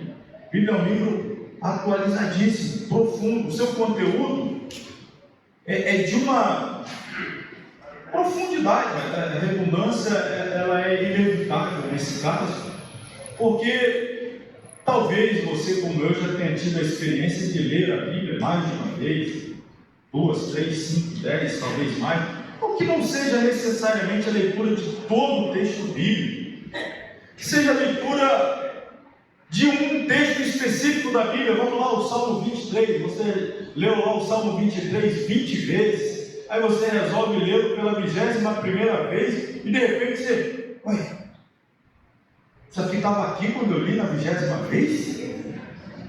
Não, isso aqui estava mesmo aqui nas outras vezes que eu li, mas que não estava aqui não. Ou, sem ser a leitura propriamente dita, mas pelo ouvir, você já ouviu lá 800 mensagens da mulher do fluxo de sangue, aí você vem no domingo para a igreja e colocou uma mensagem, aí o pregador diz, irmão, lá no seu texto aí, a sua Bíblia no texto da mulher do fluxo de sangue. Assim, já vi tudo, já conheço essa mensagem aí de ponta a ponta. Aí o pregador começa, vai daqui para lá, aí você, peraí, esse negócio eu nunca ouvi não, o que é isso aí que ele está falando aí? Aí você, como bereano, vai lá olhar no texto. Está aqui mesmo? É verdade que ele está falando, está aqui mesmo. Como é que eu nunca vi isso? A Bíblia ela tem esse poder de se auto-atualizar. Não precisa ser atualizada por ninguém, ela está sempre atual. Ela está à frente do nosso tempo.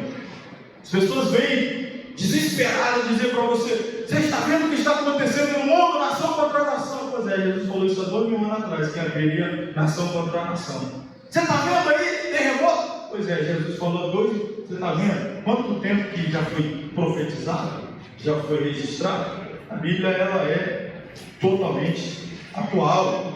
isso só pode ser fato, isso é possível, dado a sua autoria divina.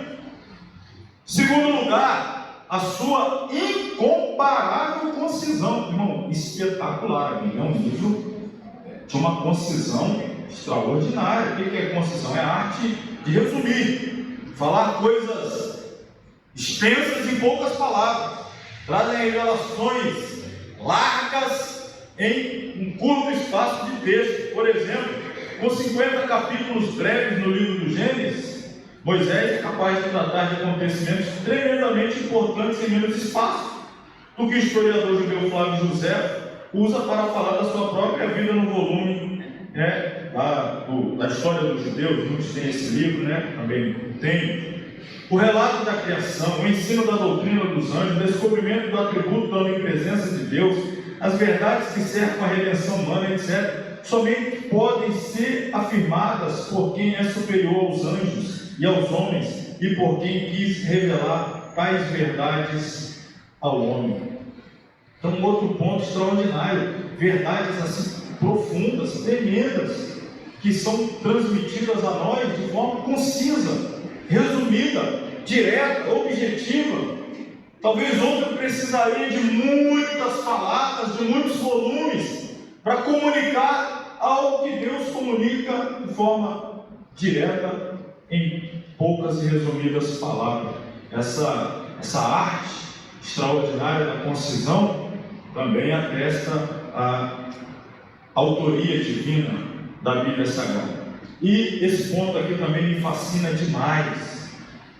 A unidade maravilhosa contida na Bíblia atesta a verdade de que ela é revelação divina. Unidade, irmãos, esse é o DNA de Deus. Esse é o DNA de Deus, unidade.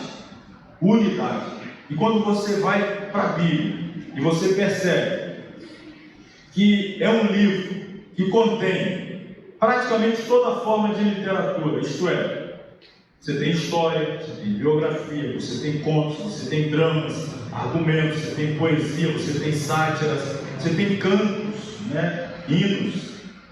Você possui um livro que foi escrito em 3 línguas, 3 idiomas. Sabem quais foram esses 3 idiomas?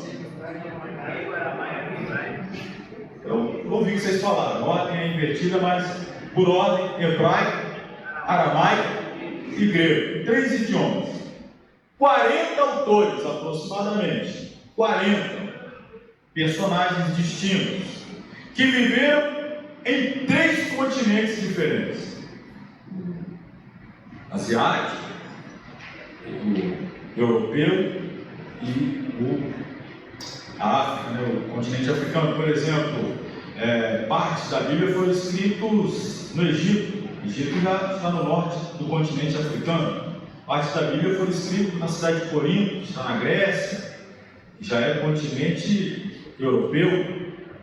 Outras partes da Bíblia foram escritas, por exemplo, na Babilônia, na Assíria, na antiga Assíria, está lá na Mesopotâmia, onde hoje é o Irã, Iraque. A gente está dentro do continente asiático. 3 continentes, culturas distintas, processo de compilação, um intervalo de 1.400 anos. Tenta imaginar o que era a mente de alguém que viveu há 1.400 anos atrás.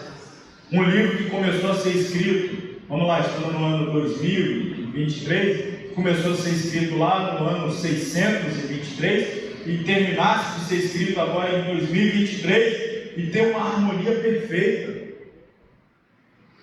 ter uma unidade. A palavra é essa, unidade.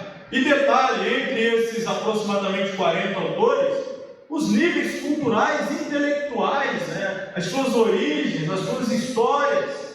Você tem reis, agricultores, pastor de ovelhas, general, pescador, estadista, sacerdote, coletor de impostos, um doutor.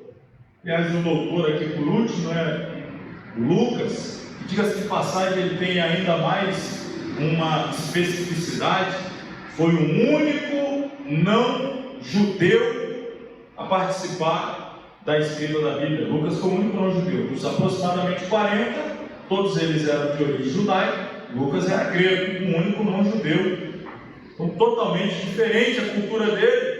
Você tem pessoas ricas, pessoas pobres, citadinos, ou seja, pessoas que viviam na cidade, outros camponeses, viviam no campo, tocando assim todas as experiências do homem. Finalmente, visto que está mais do que evidenciada a autoridade das Escrituras, todos os homens devem se esforçar por conhecê-la.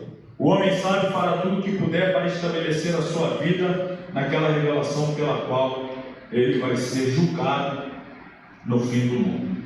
O Senhor Jesus deixou isso muito claro.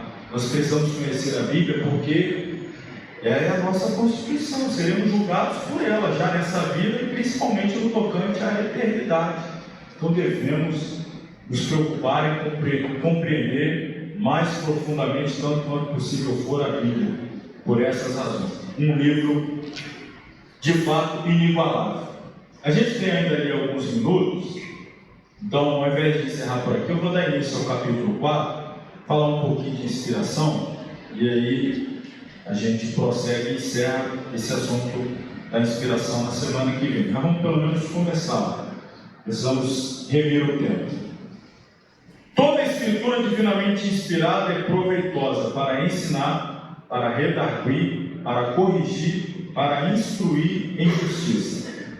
O texto áureo aí que nós pegamos para este capítulo. O domínio absoluto da Bíblia sobre nossas vidas é baseado em nossa convicção de que este livro não contém, ou não apenas contém a palavra de Deus, mas que é a palavra de Deus. A grande diferença entre a Bíblia e os demais livros é, sem dúvidas, a sua inspiração. Seguem-se duas definições da palavra inspiração. A primeira definição que eu trago aí é uma definição, o quê? Etimológica. Deixa eu explicar para vocês o que é uma definição etimológica. Aliás, eu vou aproveitar e fazer aqui uma indicação de livros. As pessoas pedem indicação de livros, eu vou fazer uma indicação aqui junto que vocês vão precisar e vão usar muito, vai abençoar demais a vida de vocês. É o Dicionário Teológico de Cláudio Honor de Andrade. Cláudio Honor de Andrade. É um dicionário, não é muito grosso, não sei, talvez não chegue a custar R$50, acho que o Rico são esses dias, é mais ou menos nessa faixa aí. Eu costumo dizer sempre, uma das principais formas de se entender a Bíblia é entender conceitos. Às vezes a gente falha em não entender alguns conceitos, a gente precisa saber conceituar. Às vezes a gente fala assim da boca para fora, expiação. Qual é o conceito de expiação? Justificação, regeneração, e vai por aí fora. Muitos termos que nós falamos cotidianamente, mas a gente não conhece profundamente o seu conceito. E o conhecimento conceitual olha, irmão, abre a nossa mente de uma forma fantástica. Por isso que eu estou indicando aqui, Dicionário Teológico de Cláudio Honor de Andrade. É um livro de conceitos, tanto teológicos, quanto bíblicos, quanto até filosóficos também, e ajuda muito. E aqui a gente vai começar conceituando. E o primeiro conceito que eu trago é um conceito, ou definição, mesma coisa, conceito, definição etimológica. A gente vai trabalhar demais ao longo de todo o curso com etimologia. Por isso que eu vou parar aqui para explicar o que é etimologia. Eu vou falar isso sempre e não vou precisar mais explicar o que significa etimologia.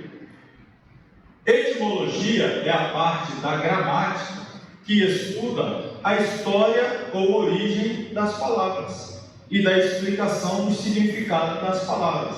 Então, quando eu digo que nós vamos estudar a etimologia, ou o significado etimológico, o conceito, a definição etimológica, é a mesma coisa que o pregador ensinador às vezes diz assim: esta palavra no seu original quer dizer, é isso que é etimologia.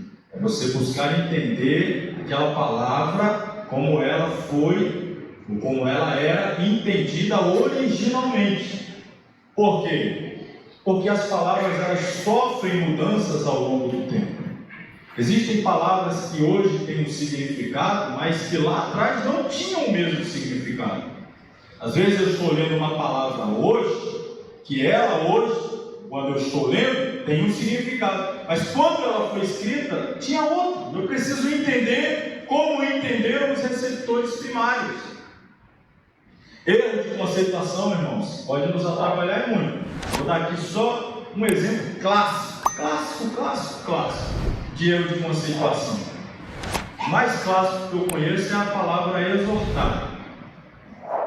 A gente fala demais. O fulano exortou, a palavra hoje é uma palavra exortativa. Se você buscar eu vou dizer de novo, dá um Google aí, você vai botar aí, exortar, vai estar assim, animar. Exortar é isso, quer dar uma palavra de ânimo, uma palavra que coloca para cima. A maioria das vezes que a gente usa a palavra exortar não é nesse sentido. Ela não tem o significado que a gente usa. O significado que a gente usa é o significado da palavra ademoestar. Significa corrigir, chamar a atenção. É ademoestar. Exortar é animar, é colocar para cima, dar uma palavra de incentivo, de estímulo. Então, quando você fala que exortou alguém, você não está corrigindo, você está animando. Você percebe como erros conceituais podem provocar equívocos graves. Precisamos entender sempre a palavra no seu significado original, o que ela de fato significa. E aí a palavra em questão é inspiração. Originalmente é assim que se apresenta a palavra.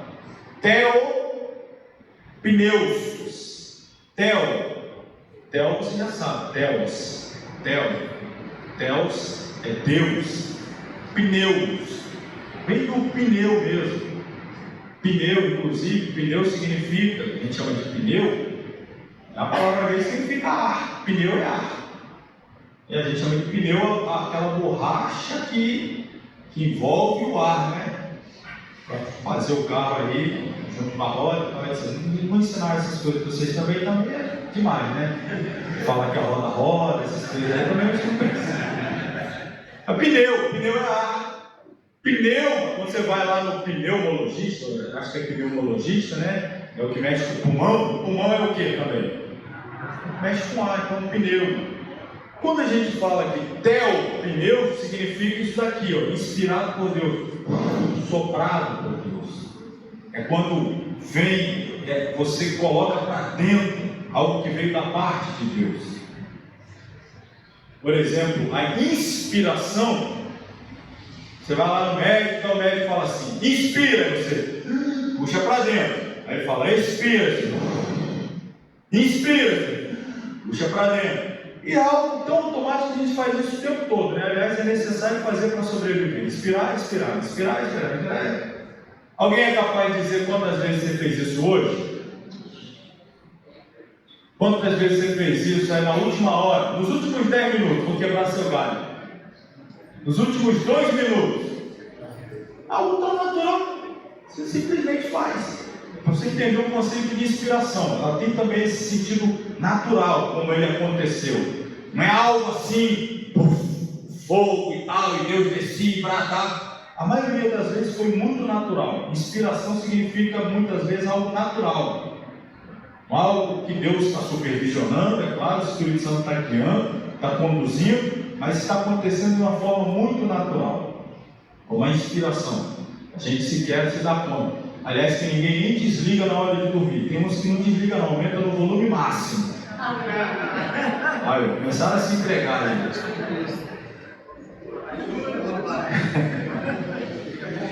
Inspiração. Está aí no material também, embora eu tenha colocado ali, ficou um pouco difícil de ler, mas é essa aqui o outro conceito, ó. Inspiração vem de dois vocados, telos, Deus, pneus, sopro. Literalmente significa aquilo que é dado por Deus. Uma definição teológica de inspiração é a ação sobrenatural do Espírito Santo sobre os escritores sagrados, que os levou a produzir de maneira inerrante, infalível, única e sobrenatural a palavra de Deus, a Bíblia Sagrada. Em português, a palavra inspirar é originária do verbo latino inspirare, que significa introduzir ar nos pulmões.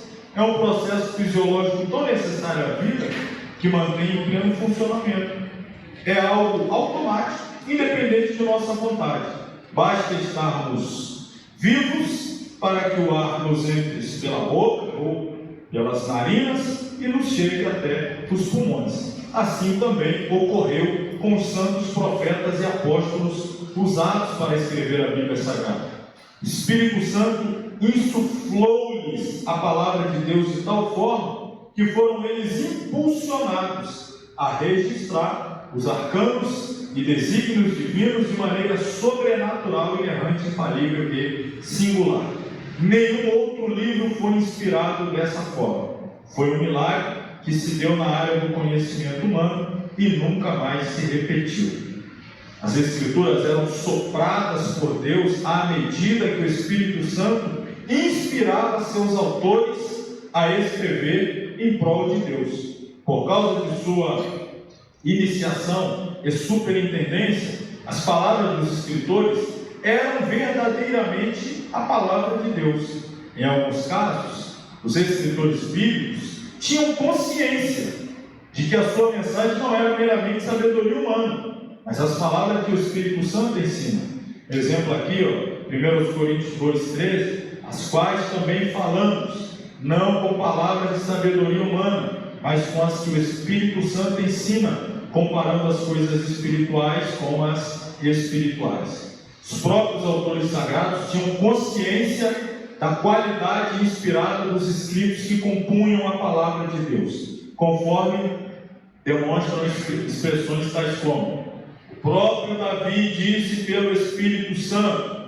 Ou seja, lá em Marcos, alguém fazendo menção a algo foi escrito por Davi, mas dizendo que ele foi inspirado pelo Espírito Santo. Segundo Samuel 23, 2, o Espírito do Senhor falou por mim. Ainda aqui em Atos 1,16, varões e irmãos, convinha que se cumprisse a Escritura que o Espírito Santo predisse pela boca de Davi. E outra passagem, Atos 28, 25, bem falou o Espírito Santo a nossos pais pelo profeta Isaías. Então essa consciência de quem era de fato o inspirador, quem é que estava dando a palavra.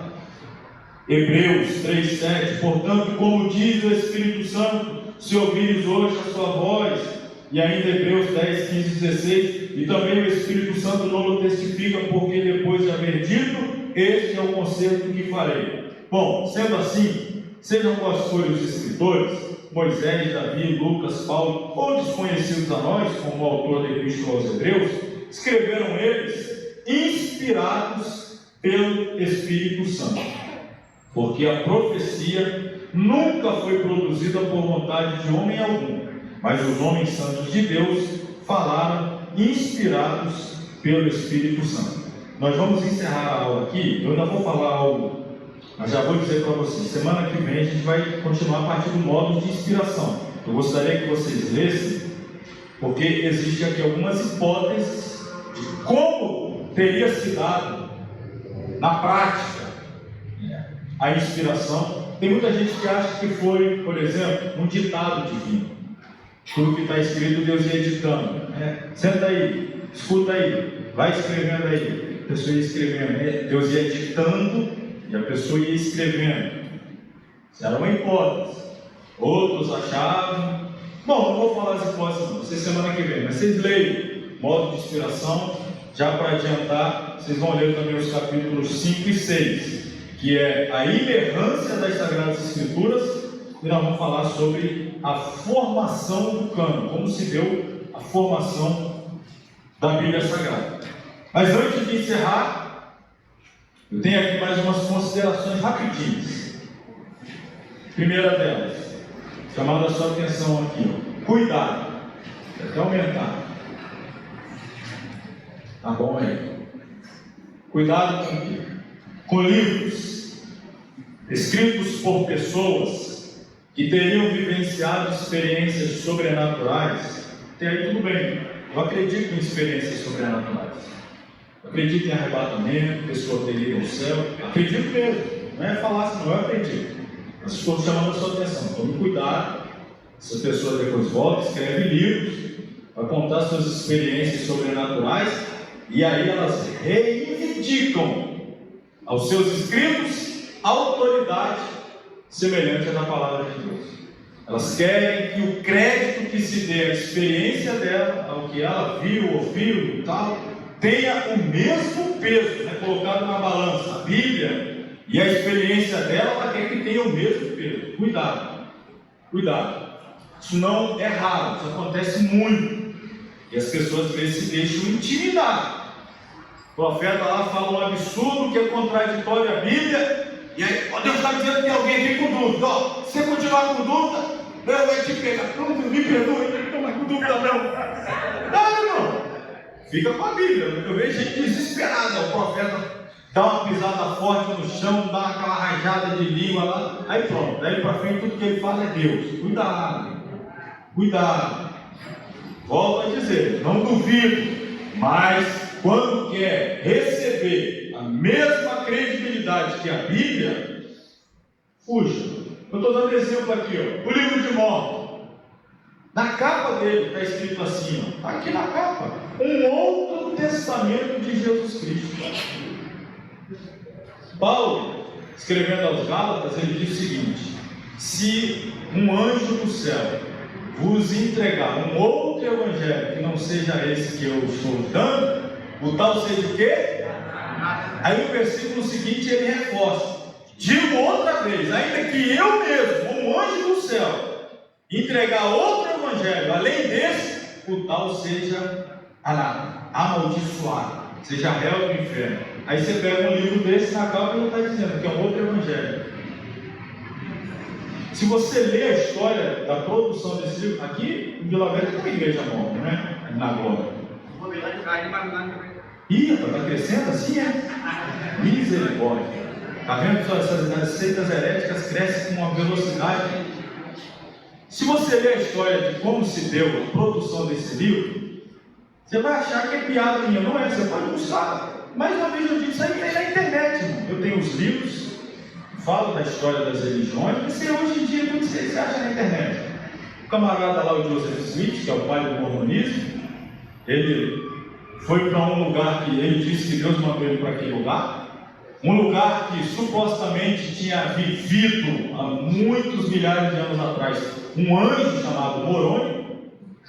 Esse anjo enterrou umas pedras com esse evangelho que Deus tinha dado, e ele deveria ir a esse lugar, procurar esse anjo, que esse anjo ia desenterrar e ia passar para ele. Ele chega nesse lugar, ele conta essa história, encontrou esse anjo, só que o anjo colocou um véu assim, mandou ele atravessar o véu, ele ficou junto com o anjo do lado de cá, para ele ler o que estava na pedra, e ele ir ditando para uma outra pessoa que ficou do outro lado do véu, escrevendo. Aí, ó, vai sacando aí, estou do lado de cá do véu, eu estou com o anjo aqui, você fica do outro lado aí, vai ouvindo aí, que eu estou lendo aqui. E o anjo deu para ele 2 pedras, o nome de cada uma daquelas pedras era Urim e Tumim, só que ele colocava ela assim no olho, que quando ele colocava ele conseguia traduzir, porque estava escrito no idioma do céu.